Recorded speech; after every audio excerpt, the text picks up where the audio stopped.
এই দুনিয়ার জীবনে আপনার দুনিয়ার বাড়ি গাড়ি টাকা পয়সা রিজিক ব্যবসা বাণিজ্য স্ত্রী সন্তান এগুলোকে নিয়ে এত বিচলিত হওয়ার কিছু নাই। আপনার আমার তাকদিরে যা লেখা হয়েছে এর একটা দানা আপনি বেশি খেয়ে পৃথিবী থেকে যাবেন না। আর আপনার আমার রিজিকে যা আছে তার এক চুল রেখে আপনি দুনিয়া থেকে যাবেন না। এটাই চূড়ান্ত সত্য কথা। আপনি ঘুষ খান আর সুদ খান আর দুর্নীতি করেন আর মানুষের সম্পদ আত্মসাৎই করেন না কেন, যতটুকু লেখা আছে আপনার তাকদিরে এর বেশি আপনি কিচ্ছু পাবেন না। আর আপনি হালালে থাকার জন্য যতই কষ্ট করেন, হালালে আছেন, সবজি বিক্রি করে খাচ্ছেন, আপনি ছোটখাটো ব্যবসা করছেন, মানুষ আপনাকে দাম দেয় না, আন্ডার এস্টিমেট করে, গরিব বলে, ফকির মিসকিন বলে, কিন্তু আপনার তাকদিরে যা আছে আপনি সেটাই পাবেন, এর বেশি আপনি কিচ্ছু পাবেন। হুয়াল আউয়ালু ওয়াল আখির, আল্লাহ পাক প্রথম এবং আল্লাহই শেষ। কুল্লু মান আলাইহা ফান ওয়া ইয়াবকা ওয়াজহু রাব্বিকা যুল জালালি ওয়াল ইকরাম। প্রত্যেকটা বিষয় ফানা হয়ে যাবে, কিচ্ছু থাকবে না। এখন আপনি পৃথিবীতে যা দেখছেন এগুলোর কিছুই থাকবে না।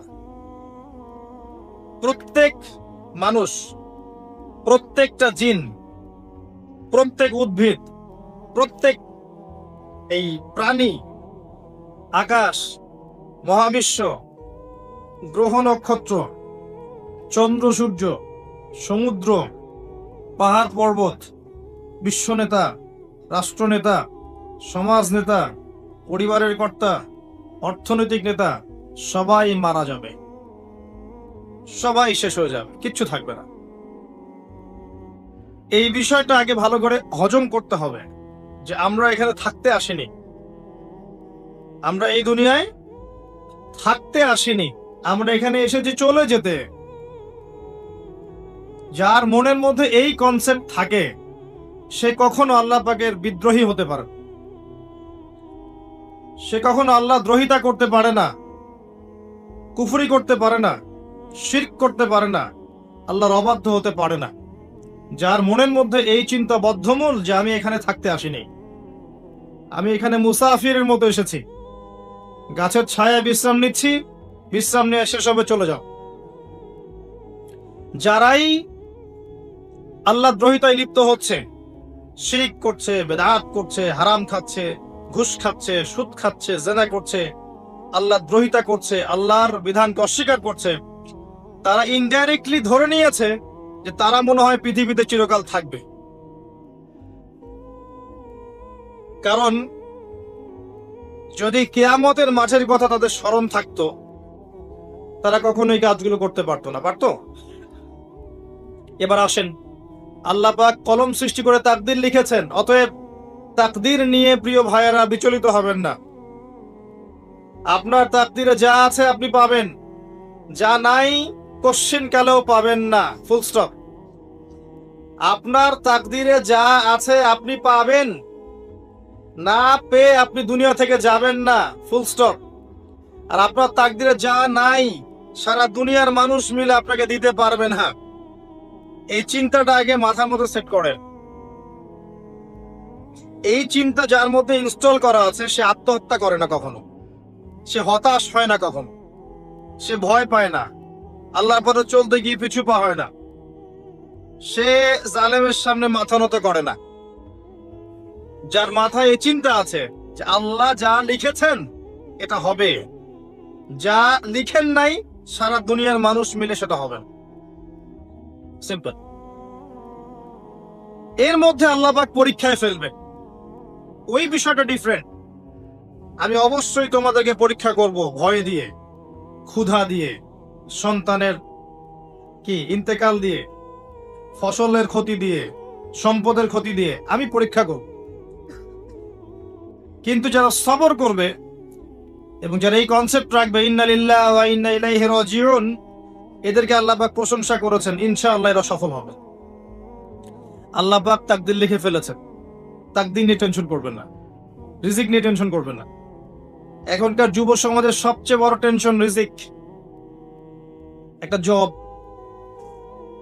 একটা ভালো জব, একটা ভালো ব্যবসা, সে সিকিউরড লাইফ চাচ্ছে, রিজিক নিয়ে চিন্তা করবেন না। আপনার কাছে যে রিজিক আছে এটা আপনার কাছে আসবেই ইনশাআল্লাহ। হয়তো সময় লাগছে, কিন্তু আপনার কাছে আসবে ইনশাআল্লাহ তাআলা। আপনি হালালের উপর থাকবেন, ন্যায়ের উপর থাকবেন। আপনি অন্যায় পথে রিজিক সার্চ করবেন না। আপনার তাকদিরে যে রিজিক আছে আপনার কাছে আসবে ইনশাআল্লাহ। এবার আসেন, আল্লাহ পাক এরপরে সৃষ্টি করেছেন মহাবিশ্ব, এই পুরো মহাবিশ্ব। তাকদির লেখার পরে মহাবিশ্ব কয় দিনে? ফি সিত্তাতি আইয়াম, 6 দিনে।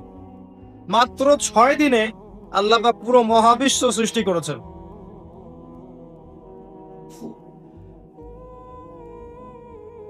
হুয়াল্লাযী খালাকাস সামাওয়াতি ওয়াল আরদা ফি সিত্তাতি আইয়াম সুম্মা ইসতাওয়া আলাল আরশ।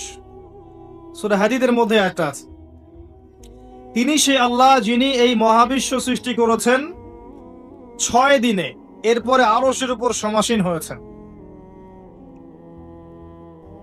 আল্লাহ পাক এর একদিন আমাদের একদিনের মতো নয়, বরং কিয়ামতের মাঠে যেদিন আমরা দাঁড়িয়ে থাকব, এই দিনটা হবে আল্লাহর হিসেবে 50,000 বছরের সমান। মানুষ অস্থির হয়ে থাকবে, বিচার শুরু হচ্ছে না কেন। অপেক্ষা করা কাজটা খুব যন্ত্রণাদায়ক, তাই না? কারোর জন্য অপেক্ষা করা, অপেক্ষা করে আছেন, 1 ঘন্টা পর আসবে, এলো না, আপনি অস্থির হবেন। 2 ঘন্টা পর এলো না, 10 ঘন্টা পর এলো না, আপনি অস্থির হবেন, পায়চারি করবেন, বই পড়বেন, নাস্তা খাবেন, হাঁটাহাঁটি করবেন, আপনি ব্যাকুল হয়ে যাবেন। অপেক্ষা করা একটা ডিফিকাল্ট কাজ। কিয়ামতের মাঠে মানুষ 50,000 বছর অপেক্ষা করবে, বিচার শুরু হচ্ছে না কি জন্যে। সবাই গিয়ে ধন্না দিবে, প্রথমে আদম আলাইহিস সালাম, তারপরে নূহ আলাইহিস সালাম, ইব্রাহিম, মূসা, ঈসা আলাইহিমুস সালাম। আল্লাহর কাছে একটু সুপারিশ করেন, বিচার যেন শুরু হয় অ্যাটলিস্ট। কেউ কিচ্ছু করতে পারবে না, কারণ সবাই বলবে ইয়া নাফসি, ইয়া নাফসি। দূর থেকে একজনের আওয়াজ আসবে, যিনি ইয়া নাফসি বলছেন না, যিনি বলছেন ইয়া উম্মতি, ইয়া উম্মতি। সবাই তার কাছে যাবে এবং তিনি আমাদের নবী মুহাম্মদুর রাসূলুল্লাহ সাল্লাল্লাহু আলাইহি ওয়াসাল্লাম সিজদায় পড়ে যাবেন এবং তার উম্মার জন্য সুপারিশ করবেন। উম্মার কবিরা গুনাহগার ব্যক্তিদেরকে সুপারিশ করে তিনি জান্নাতে নিয়ে যাবেন ইনশাআল্লাহ। আল্লাহ তাকে ওয়াদা করেছেন, হে নবী, তোমার উম্মতের কোন ব্যক্তি যদি শিরিক না করে আমার সামনে উপস্থিত হয়, আমি তাকে মাফ করে দেব ইনশাআল্লাহ। হাদিসে কুদসির মধ্যেও আছে যে, হে আদম সন্তান, তুমি যদি দুনিয়ার সমান পাপ নিয়ে, আসমান জমিন সমান পাপ নিয়ে আমার সামনে দাঁড়াও, কিন্তু আমার সাথে কাউকে শরীক করনি, তাহলে আমি আল্লাহ তোমার সামনে আসমান জমিন সমান ক্ষমা নিয়ে উপস্থিত হব ইনশাআল্লাহ। শোনেন, 1999 জন মানুষ জাহান্নামে যাবে, প্রতি 1000-এ 999 জন মানুষ জাহান্নামে যাবে। সহিহ বুখারীর হাদিস 4 বার এসেছে। এখানে ইকুয়েশনটা এমন না যে ম্যাথামেটিক্যালি ক্যালকুলেট করতে হবে, এমন নয়। এটা দিয়ে আধিক্য বোঝানো হচ্ছে, বেশিরভাগই জাহান্নামে যাবে। এই কথা আল্লাহ পাক কিন্তু সূরা আরাফের মধ্যেও বলেছেন 179 নম্বর আয়াতে, ওয়ালাকাদ যারা'না লিজাহান্নামা কাসীরাম মিনাল জিন্নি ওয়াল ইনস। একই বিষয়ে কোরআন হাদিস পরস্পর মিলে যায়। এখানে একটা বিষয় বুঝতে হবে, আল্লাহ পাক বলেছেন সূরা নিসার মধ্যে, ইন্নাল্লাহা লা ইয়াগফিরু আন ইউশরাকা বিহি ওয়া ইয়াগফিরু মা দুনা যালিকা লিমান ইয়াশা। আল্লাহ পাক তার সাথে শিরকের গুনাহ মাফ করবেন না, এছাড়া যে কোনো গুনাহ আল্লাহ পাক যাকে ইচ্ছা মাফ করতে পারেন। তার মানে যে বেশিরভাগ মানুষ জাহান্নামে যাচ্ছে, তাদের আমলনামায় কোন পাপ থাকতে পারে?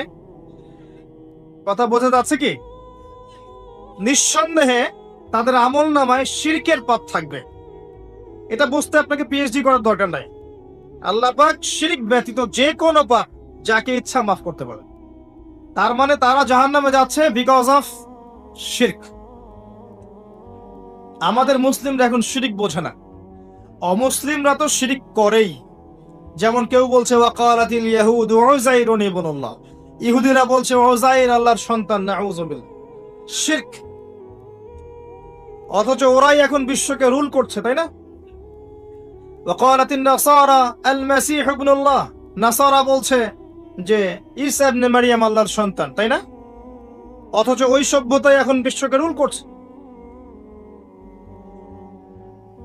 যালিকা কাউলুহুম বিআফওয়াহিহিম, এটা ওদের মুখের কথা, এটা জাস্ট মুখের কথা। আবার অনেক সময় দেখা যায় যে আল্লাহকে বাদ দিয়ে আমরা মাধ্যম পূজাও করছি। অমুসলিমরা তো শিরিক করছেই, যারা মুসলিম তারা দেখবেন আল্লাহকে বাদ দিয়ে মাধ্যম পূজা শুরু করেছে। মাজারের পূজা করছে, কবরের পূজা করছে, মৃত ব্যক্তির ওসিলায় পার পাওয়ার চেষ্টা করছে। মুসলিম থেকে দেখবেন তাকদীরকে অস্বীকার করছে, আল্লাহর হালালকে হারাম করছে, আল্লাহর হারামকে হালাল করছে। মুসলিম থেকে দেখবেন যে হাতে একটা আংটি পড়েছে, ভাই কি জন্য পড়েছেন? এই রোগ ভালো হবে আমার। গলায় একটা বালা ঝুলিয়েছে, কোমরে একটা মাদুলি, ভাই এগুলো কেন? যে এগুলো দিয়ে রোগ ভালো হবে। মুসলিমদের কথা বলছি, অমুসলিমদের কথা বাদ দেন। যারা বলছে আল্লাহর সন্তান আছে ওদের কথা তো বলার দরকার নেই আমার, কারণ এগুলো স্পষ্ট শিরক। 25শে ডিসেম্বর যারা বলেছে মেরি ক্রিসমাস, মুসলিমদের মধ্যে এরা স্বীকার করে নিয়েছে যে ওই দিন আল্লাহ রাব্বুল আলামিন ঈসা আলাইহিস সালামকে জন্ম দিয়েছেন। নাউযুবিল্লাহ, নাউযুবিল্লাহ মিন যালিক। আর এটা এত বড় একটা কথা, এই কথা যদি আসমান জমিন আর পাহাড় শুনে রিয়্যাক্ট করতে পারতো, থরথর করে কেঁপে ভেঙে যেত ওরা। সূরা মারিয়ামের শেষের দিকে পড়ে দেখেন, وقالوا اتخذ الرحمن ولدا لقد جئتم شيئا إدا تكاد السماوات والأرض يتفطرن منه وتنشق الأرض وتخر الجبال هدا। পরেন অর্থটা, আসমান জমিন পাহাড় যদি এই কথা শুনে রিয়্যাক্ট করতে পারতো, এরা চৌচির হয়ে যেত। এত বড় একটা কথা বলেছো তোমরা, ঈসা আলাইহিস সালামকে আল্লাহ পাক জন্ম দিয়েছেন, নাউযুবিল্লাহ। তো এরা তো শিরক করছেই। মুসলিমরাও দেখবেন এই যে যেগুলো বললাম, আল্লাহকে বাদ দিয়ে অন্যের কাছে দোয়া করছে, আল্লাহকে বাদ দিয়ে অন্যকে সেজদা করছে, আল্লাহকে বাদ দিয়ে অন্যের কাছে নজর মানত করছে, আল্লাহকে বাদ দিয়ে অন্যের জন্য জবাই করছে, আল্লাহর তাকদীরকে অস্বীকার করছে, আল্লাহর হালালকে হারাম করে নিচ্ছে, আল্লাহর হারামকে হালাল করে নিচ্ছে। দেখবেন মুসলিমরা করছে। এবার মুসলিম জেনারেশন, এমন একটা প্রজন্ম বের হয়েছে এখন, ইয়াং জেনারেশনের, তারা বলছে যে এই মহাবিশ্ব বিগ ব্যাং থেকে সৃষ্টি হয়েছে, আল্লাহ বলতে কিছু নাই।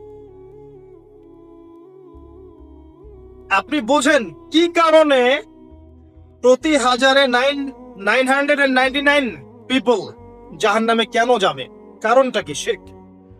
আর এই শিরকটা হচ্ছে আপনার চিন্তায়, আপনার কথায় এবং আপনার কাজে। চিন্তার মধ্যে শিরক। যেমন একজন ব্যক্তি চিন্তা করে, আকীদা, যে আল্লাহ ছাড়া অমুকও সন্তান দিতে পারে। এরকম আকীদা নাই মুসলিমদের? আছে। একজন বলছে আল্লাহ কল্যাণের মালিক আর শয়তান হচ্ছে অকল্যাণের মালিক। কথাটা শুনতে খুব ভালো লাগে না? অকল্যাণ হয়তো আল্লাহর পক্ষ থেকে আসে না, আল্লাহ পবিত্র, অকল্যাণ শয়তানের পক্ষ থেকে আসবে। ব্যাপারটা কি এমন? ভালো মন্দ, কল্যাণ অকল্যাণ, দুঃখ কষ্ট সুখ সবকিছু কার পক্ষ থেকে আসে? এমন নয় যে ভালোগুলো আল্লাহ দেন, অকল্যাণগুলো শয়তান দেয়, নাউযুবিল্লাহ। এরকম আকীদা আছে মানুষ। কিছু মানুষ বলছে তাকদীর বলতে কিচ্ছু নাই, মানুষ নিজেই তার কর্মের নিয়ন্ত্রণ, শিরক। কিছু মানুষ বলছে যে ভাগ্যই সব, মানুষের কাজের কোনো স্বাধীনতা নাই।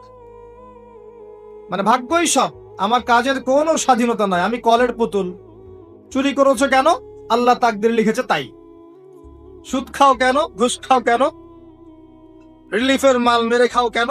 আল্লাহ তাকদীর লিখেছে তাই। এরকমও কিছু মানুষ আছে। প্রত্যেক পদে পদে আপনি শিরক পাবেন। আপনি আল্লাহকে ছাড়া সেজদা দেখতে পারবেন, আল্লাহকে ছাড়া মানুষ নজর করছে, মানত করছে, কসম করছে, কুরবানি করছে, সেজদা করছে, দোয়া করছে এবং ওসিলা পূজা করছে যে আল্লাহ বাদ দিয়ে অমুকে আমাকে পরকালে পার করিয়ে দিবে। নাউজুবিল্লাহ বলছেন ঠিকই, কিন্তু আমাদের দেশের বহু মানুষের আকীদা এমন যে আমাকে পরকালে পার করায় দেওয়ার লোক আছে, সমস্যা নাই। শোনেন, পরকালের প্রতিটা সুপারিশ আল্লাহর ইখতিয়ারে। একজন শহীদ, আল্লাহর পথে শহীদ, তিনি কিন্তু সুপারিশ করবেন, কিন্তু তিনি নিজের ক্ষমতায় করবেন না আল্লাহর ক্ষমতায় করবেন? আলেম, হাফেজ, আল্লাহর পথের যারা মুজাদ্দিদ ছিলেন, আল্লাহওয়ালা আউলিয়া মানুষ, নবীগণ, সিদ্দিকগণ, সুহাদা সুপারিশ করবেন নিজেদের ক্ষমতায় না আল্লাহর ক্ষমতায়? আকীদা স্পষ্ট না থাকলে তখন আমল করতে গিয়ে শিরক হয়ে যাবে। আর শিরক হলেই কি হবে? ওই যে বললাম, প্রতি 1099 জন মানুষ জাহান্নামে যাবে। এবার আসেন, আল্লাহ পাক মহাবিশ্ব সৃষ্টি করেছেন কয়দিনে? এই কিয়ামতের মাঠ কত বছর হবে? কে কে সিজদা করবেন, সুপারিশ করবেন আমাদের জন্য?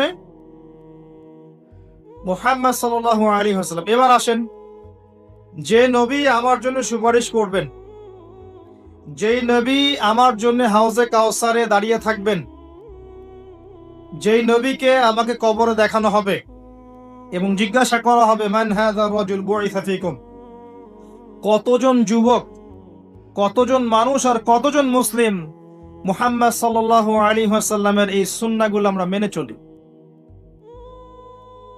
যাকে কবরে দেখানো হবে, যিনি সুপারিশ করবেন, যিনি আমাদেরকে ছাড়া জান্নাতে যাবেন না, যিনি হাউজে কাউসারে দাঁড়িয়ে থাকবেন, যিনি জান্নাতের দরজায় প্রথম কড়া নাড়বেন, এবং যিনি তার উম্মতকে নিয়ে ফিকির করছেন কিয়ামতের মাঠে, ইয়া উম্মতি ইয়া উম্মতি, উম্মতের মধ্যে কতজন যুব সমাজ মুহাম্মদ সাল্লাল্লাহু আলাইহি ওয়াসাল্লামের সুন্নাহ মেনে চলে? বলেন। মুহাম্মদ সাল্লাল্লাহু আলাইহি ওয়াসাল্লামের উম্মাহ এখন ম্যাক্সিমাম মানুষ নামাজ পড়ে না। মুহাম্মদ সাল্লাল্লাহু আলাইহি ওয়াসাল্লামের উম্মার মধ্যে ম্যাক্সিমাম মানুষ এখন কোরআন পড়তে জানে না। মুহাম্মদ সাল্লাল্লাহু আলাইহি ওয়াসাল্লামের উম্মাহ হয়েও আমরা কোরআনের অর্থ বুঝি না, কোরআনের হুকুম আহকাম মানি না, তার সুন্নাত নিজেদের ব্যক্তি জীবনে, পারিবারিক জীবনে, সামাজিক জীবনে অ্যাপ্লাই করি না। বরং তার আদর্শ মেনে চললে আমাদেরকে মনে হয় আমরা পিছিয়ে পড়েছি।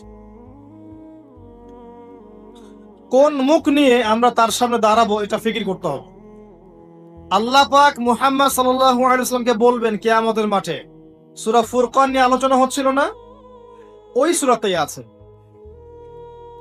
আল্লাহ পাক বলবেন যে তোমার কওমের কি হয়েছিল, কিভাবে বিভ্রান্ত হলো তোমার কওম। নবী সাল্লাল্লাহু আলাইহি ওয়াসাল্লাম শিকায়াত করবেন, ইন্না কওমি ইত্তাখাযু হাযাল কুরআনা মাহজুরা। শিকায়াতটা শোনেন, শিকায়াতটা শোনেন। নবী সাল্লাল্লাহু আলাইহি ওয়াসাল্লাম বলবেন, আমার কওম হে আল্লাহ কোরআনকে পরিত্যাগ করেছিল, আমার কওম হে আল্লাহ কোরআনকে পরিত্যাগ করেছিল। কি করছি কোরআন কেন্দ্রিক আমরা? কতজন কোরআন পড়তে জানি? হাত উঁচু করেন দেখি। মাশাআল্লাহ, না না, সংখ্যা অনেক, আলহামদুলিল্লাহ। এবার বলেন কতজন কোরআনের ভাষাটা বুঝি? হাত উঁচু করেন দেখি। কোরআন পড়েন মাশাআল্লাহ। আয়াতুল কুরসি মুখস্থ আছে কয়জন? হাত তুলুন। সবার মুখস্থ আছে। এবার বলেন কতজন অর্থ জানে আয়াতুল কুরসির অর্থ? এটা পরিচিত আয়াত বললাম, একদম পরিচিত। 4-5 জন। দেখেন, ইন্না কওমি ইত্তাখাযু হাযাল কুরআনা মাহজুরা। যে কিতাবের ভিতরে ঢুকতে পারিনি আমরা, তার হুকুম আহকাম, বিধিবিধান কেমন করে বাস্তবায়ন হওয়া সম্ভব বলেন? আল কোরআনের আলো যে ঘরে ঘরে জ্বালাতে চাই আমরা, প্রত্যেক ঘরের মানুষ যদি কোরআন না পড়ে, না বোঝে, কিভাবে চলবে আমাকে বল? শুধু স্লোগান দিয়ে চলবে? শুধু শোডাউন করে চলবে? আইওয়াশ করে চলবে? আর এই জ্বালানোর দায়িত্ব কি সবার আগে রাষ্ট্রের না ব্যক্তির? ব্যক্তি ঠিক হচ্ছে না, রাষ্ট্রের দিকে আঙ্গুল তোলার কি দরকার? তো নিজেই ঠিক হচ্ছে না। নামাজ পড়তে রাষ্ট্র বাধা দিয়েছে নাকি? কোরআন তেলাওয়াত শিখতে রাষ্ট্র বাধা দিয়েছে? আরবি ভাষা শিখবেন, আপনি ব্যাকরণ শিখবেন, মাদ্রাসায় পড়বেন, কোরআন হাদিস গবেষণা করবেন, রাষ্ট্র বাধা দিয়েছে? নিজেই ঠিক হচ্ছে না, মানুষের দিকে আঙ্গুল তোলার সময় মাশাল। আপনি তো এমন একটা যুগে আছেন, এখন এমন একটা সমাজে আমরা এখন বসবাস করছি, যেই সমাজে এবং যেই বিশ্বে বৈশ্বিক কন্ট্রোলটা মুসলিমদের হাতেই নাই। পুরো বিশ্বের কন্ট্রোলটা মুসলিমদের হাতে নেই এখন। বিগত 100 বছর ধরে আমরা যে আপোষে ইখতিলাফে লিপ্ত ছিলাম, এই সময়গুলোর মধ্যে পৃথিবীর একটা সভ্যতা এত রাইজ করে গেছে যে তারা এখন আমাদেরকে উঠতে বললে উঠি, বসতে বললে বসি। হ্যাঁ, বাস্তবতা এমন। অনেকের মনে হতে পারে না, কথা ঠিক নয়, কথা ভুল। বাস্তবতা এমনই। পৃথিবীর বড় বড় সেকশন, পলিটিক্স, ইকোনমিক্স, আপনার জিওপলিটিক্স, মিডিয়া, সামরিক বিষয়, প্রযুক্তি, শিক্ষা এবং দর্শন, এই সমস্ত বিষয়গুলো এখন পশ্চিমা সভ্যতা নিয়ন্ত্রণ করে। জান, আপনার মনে হতে পারে না কথা সম্পূর্ণ ঠিক নয়, কিন্তু বাস্তবতা এমন, বাস্তবতাটা এমন। অথচ সংখ্যায়, ভৌগোলিক দিক থেকে, আয়তনে, জনবলে, প্রাকৃতিক সম্পদে মুসলিমদের চেয়ে সেরা কেউ নাই পৃথিবীর। তারপরেও আমাদের এই অবস্থার কারণ কি জানেন? ওই যে ইন্না কওমি ইত্তাখাযু হাযাল কুরআনা মাহজুরা, আমার কওম আল্লাহ কোরআন থেকে দূরে ছিল, কোরআনকে পরিত্যাগ করেছে। কারণগুলো বলছি শোনেন। কারণ হচ্ছে কোরআন থেকে দূরে থাকা, কারণ হচ্ছে নবী সাল্লাল্লাহু আলাইহি ওয়াসাল্লামের সুন্নাহ থেকে দূরে থাকা, আপোষে ইখতিলাফ, বিভেদ, অনৈক্য, কারণ হচ্ছে আপোষে গীবত, তহমত, কাদা ছড়াছড়ি, সমালোচনার সংস্কৃতি,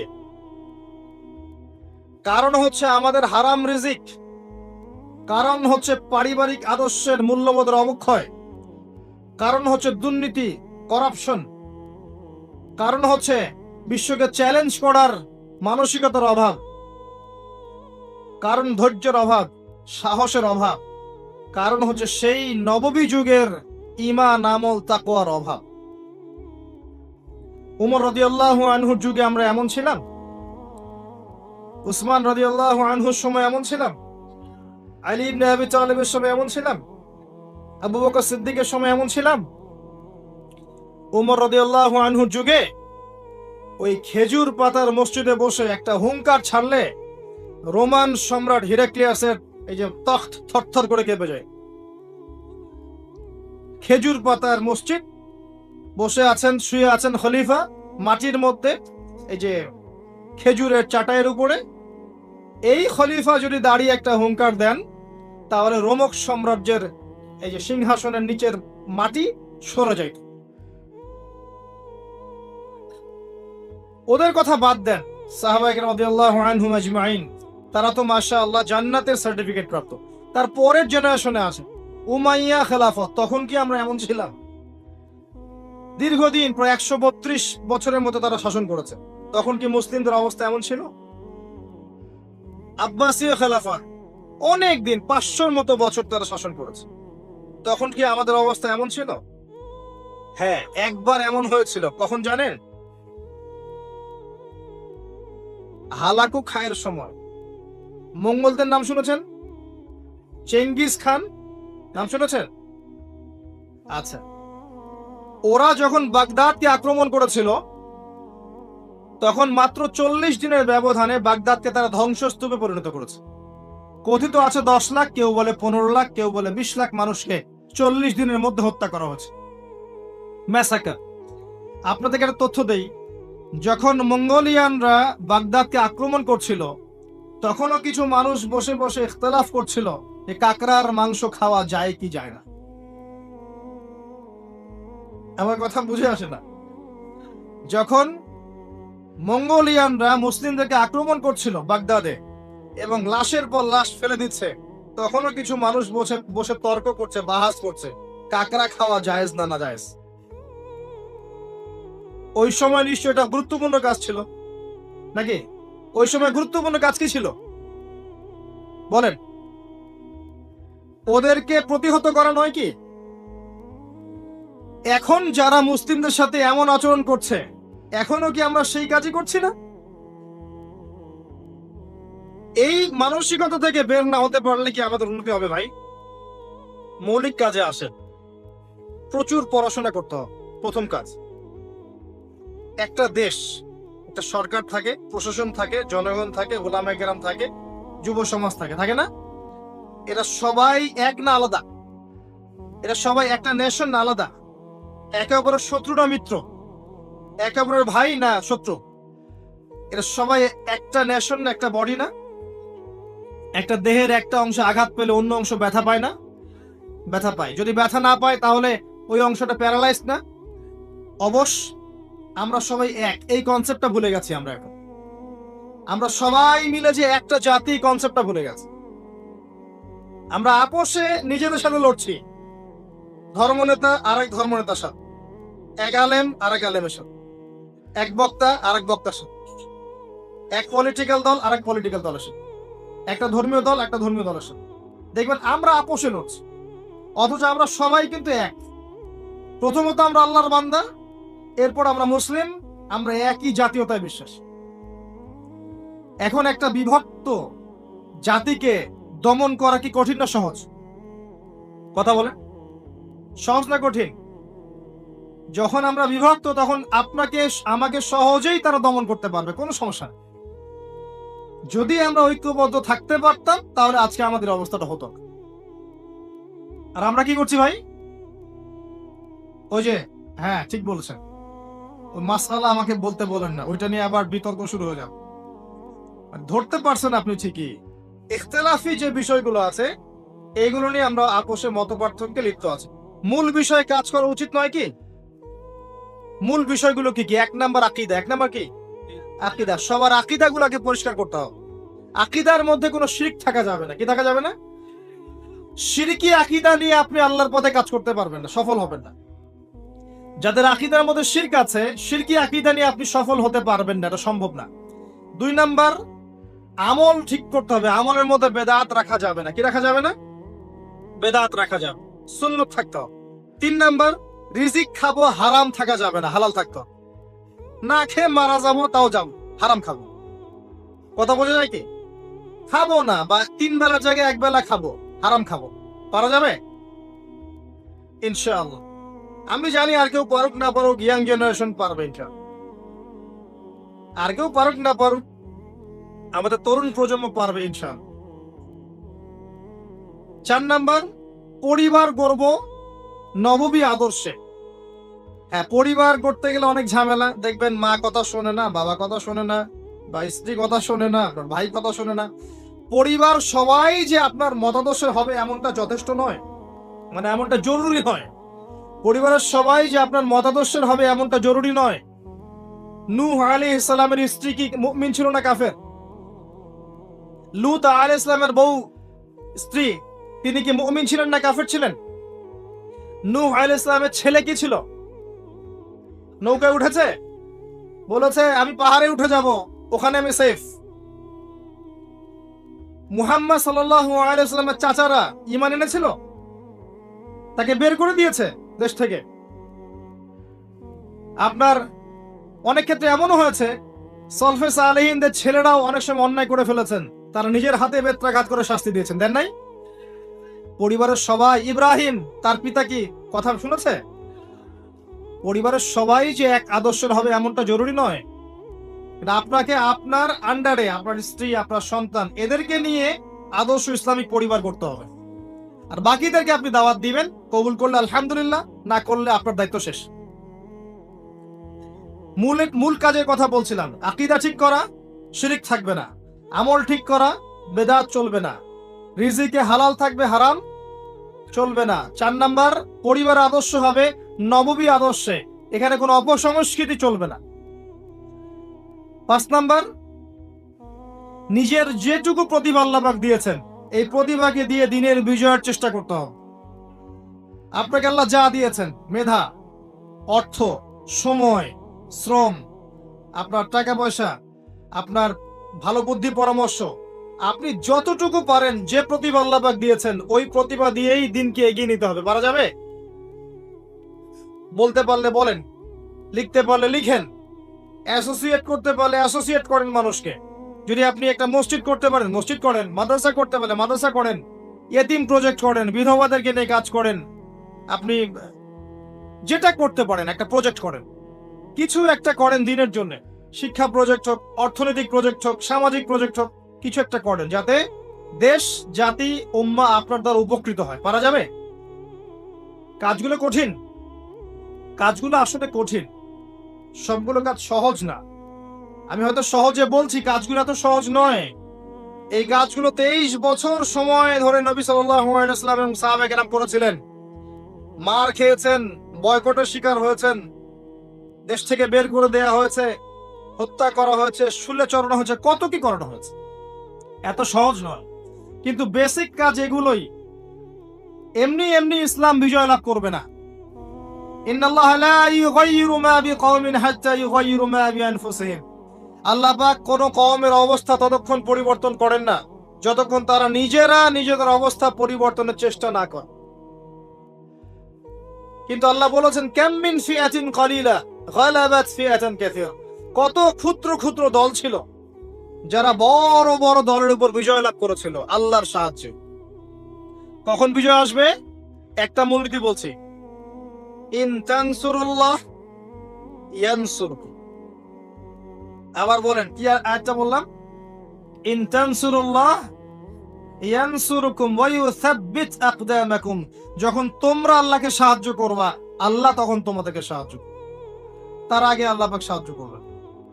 এমনি এমনি বিজয় আসবে। আমি অনেক ভিতরে চলে গেলাম, কথা মূল কথায় আসেন, প্র্যাকটিক্যাল লাইফে আসেন। আইওয়াশ, শোডাউন এগুলো বন্ধ করেন, করে বেসিক কাজগুলো করেন, ইলম অর্জন করেন, কনস্ট্রাকটিভ সিলেবাসে পড়েন, তাওহীদ প্রতিষ্ঠা করেন, সুন্নতের উপর থাকেন, হালাল খান, পারিবারিক আদর্শ ঠিক করেন, আদর্শ পরিবার গড়েন, দিনের জন্য আপনার প্রতিভা দিয়ে কাজ করেন, ছোট ছোট স্টেপ নেন, আস্তে আস্তে আস্তে আস্তে দেখবেন দিনে এগিয়ে যাবেন ইনশাআল্লাহ। একটা সুসংবাদ হচ্ছে এই কথা বলছে কেন? আল্লাহ পাক বলেছেন, ইউরিদুনা লিইউতফিউ নূরাল্লাহ। তারা, ইসলামের দুশমন যারা আছে, এরা চায় আল্লাহর নূরটাকে মুখের ফুৎকার দিয়ে নিভিয়ে ফেলতে। আল্লাহর দ্বীনকে মুখের ফুৎকার দিয়ে নিভিয়ে ফেলতে। ওয়াল্লাহু ইউতিম্মু নূরাহ। কিন্তু আল্লাহ পাক তার নূরকে প্রজ্বলিত করবেন ইনশাআল্লাহ। এটা ওয়াদা করেছেন আল্লাহ। ওয়ালাউ কারিহাল কাফিরুন। যদিও কাফেররা এটা পছন্দ করবে না। কারণ কি? হুয়াল্লাযী আরসালা রাসূলা। তিনি সে আল্লাহ যিনি তার রাসূলকে পাঠিয়েছেন, বিল হুদা, হেদায়েত সহকারে, ওয়া দীনিল হক, এবং সত্য দিন সহকারে। এই দিনটা সত্য না মিথ্যা? চূড়ান্ত সত্য দিন ইসলাম। কি জন্য পাঠিয়েছেন? লিইয়ুযহিরাহু আলা দ্বীনি কুল্লি, যাতে করে অন্য সব দিনের উপর ইসলাম বিজয়ী হতে পারে। ঘরের কোনায় তসবিহ টেপার জন্য দিন পাঠানো হয়নি। অন্য সমস্ত দিনের উপর ইসলামকে বিজয় করাতে হবে, এই জন্য দিন এসেছে। আর এই বিজয় অর্জন কি এমনি এমনি হবে? নিজের অবস্থা পরিবর্তন করতে হবে। পড়াশোনা, আকীদার সংস্কার, আমলের সংস্কার, দাওয়াত, মেহনত, তাবলীগ, আত্মত্যাগ, হালাল রিজিক, এগুলোর মধ্য দিয়ে দেখবেন আপনার দিন ইনশাআল্লাহ তাআলা আজ হোক আর কাল হোক বিজয় লাভ করবেই ইনশাআল্লাহ। ইসলাম জিতবেই, আপনাকে সহ অথবা আপনাকে ছাড়া। এবার আসেন শেষের অংশে চলে আসে। আমরা যে কথাটা থেকে শুরু করেছিলাম যে বেশিরভাগ মানুষ জাহান্নামে যাবে শিরকের কারণে, আর মুহাম্মদ সাল্লাল্লাহু আলাইহি ওয়াসাল্লাম আমাদের জন্য একমাত্র আদর্শ, যিনি পরকালে আমাদের জন্য সুপারিশ করবেন, কেউ করবেন। আমরা যদি, যুবক ভাইরা শুনেন, আমরা যদি আমাদের আদর্শ চিনতে ব্যর্থ হই, আমাদের আদর্শ ফিক্স করে নেই পশ্চিমার কোনো নায়ককে বা কোনো নায়িকাকে বা কোনো খেলোয়াড়কে বা কোনো সঙ্গীত মিউজিশিয়ানকে, কোনো জাদুকরকে, কোনো অ্যাক্ট্রেসকে, ঠিক আছে, কোনো নেতাকে, কাউকে যদি আমরা আমাদের আদর্শ ফিক্স করে নেই, আমরা মুহাম্মদ সাল্লাল্লাহু আলাইহি ওয়াসাল্লামের শাফায়াত পাবো না। অন্য কেউ পারুক না পারুক, আপনারা পারবেন ইনশাআল্লাহ। সেটা হলো আপনাদের জীবনের লাইফ ফ্রেমটাকে নবী সাল্লাল্লাহু আলাইহি ওয়াসাল্লামের সুন্নাহ দিয়ে সাজান। এছাড়া সবচেয়ে বড় কোনো কাজ নাই আমাদের এখন। আপনার পুরো জীবন, আপনার দেহ, আপনার চেহারা, আপনার পোশাক আশাক, আপনার কথাবার্তা, আপনার আকীদা, আপনার আমল, আপনার চলাফেরা, প্রতিটা বিষয় হবে মুহাম্মদ সাল্লাল্লাহু আলাইহি ওয়াসাল্লামের অনুকরণে। পারা যাবে? আজকের ওয়াজ শোনার পরে দাড়ি ছেড়ে দিবেন, হাত তোলেন কে কে? দাড়ি ছাড়তে বলেছি, কাটতে বলি নাই। দাড়ি ছেড়ে দিবেন আজকের লেকচার শুনে কে কে? হাত উঁচু করেন। বোঝেন নাই? ও দাড়ি রাখা, রাখা, ছেড়ে দেওয়া মানে রাখা, রাখ। দাড়ি রাখবেন কে কে? হাত তোলেন। আগামী রমজান আসার আগেই গাল ভর্তি দাড়ি দেখতে চাই। হাত নামান। এটা একটা সুন্নত, শোনেন, এটা এমন একটা সুন্নত যেটা আপনার সাথে কবরে যাবে। শোনেন, আমার কথাটা বোঝেন। আপনি অনেক সুন্নার উপর আমল করেন, কিন্তু সব সুন্নত দেখা যাবে না মরা যাওয়ার পরে। মরার পরে সব সুন্নত দেখা যাবে না, কিন্তু আপনার লাশের সাথে দেখা যাবে আপনার দাড়ি ছিল কি। এটা সবচেয়ে স্পষ্ট সুন্নত যা আপনার সাথে কবরে যাবে। রাখা যাবে দাড়ি ইনশাল্লাহ? নাকি গার্লফ্রেন্ড নিষেধ করছে? বউ নিষেধ করে? গার্লফ্রেন্ড একটা আযাব। সময় যাবে, মেধা যাবে, হায়াত যাবে, টাকাও যাবে, আর জীবনও চলে যাইতে পারে। আর দাড়ি রাখেন, ইনশাল্লাহ পারিবারিক জীবনে ভালো হবে। দাড়ি দেখেন, একটা কথা বলে শুনে, যারা জিনা করে তাদের এক্সাম্পলটা, আর যারা হালাল ভাবে বিয়ে করে তাদের এক্সাম্পলটা অনেকটা এমন। যারা হালাল ভাবে বিয়ে করে ওরা সিংহের মতো, দিবালোকের মধ্যে তারা স্ত্রীদেরকে নিয়ে ঘুরছে, তাই না? বুক ফুলিয়ে সাহসের সাথে, সে আমার স্ত্রী, মনে কোনো ভয় আছে, সংশয় আছে? তার চলাটা আলোর নিচে, সানশাইন, ডে লাইটের নিচে, সে বুক ফুলিয়ে সিংহের মতো ওয়াইফকে নিয়ে হাঁটছে বা ঘুরছে। আর যারা জিনা করবে দেখবে তাদের চরিত্র হচ্ছে ইঁদুরের মতো।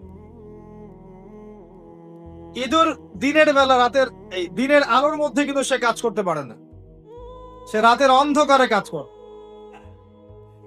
কথা বুঝতে পারছেন? যখন আপনি এই যে অবৈধ সম্পর্কে থাকবেন, এটা ইঁদুরের স্বভাব। সিংহের স্বভাব নিয়ে নেন,